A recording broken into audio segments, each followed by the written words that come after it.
Here's my 89 Accord LXI. Past couple of days it's been knocking kind of weird. I know I had rod knock, but this is new. Let's see. Can you hear it right when I take it to 1500? You'll hear it.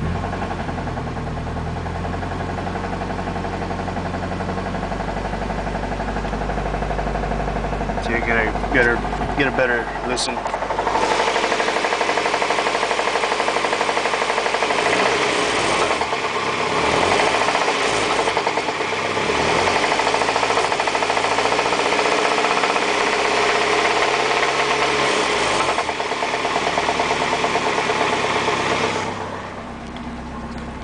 Help me figure out what this is.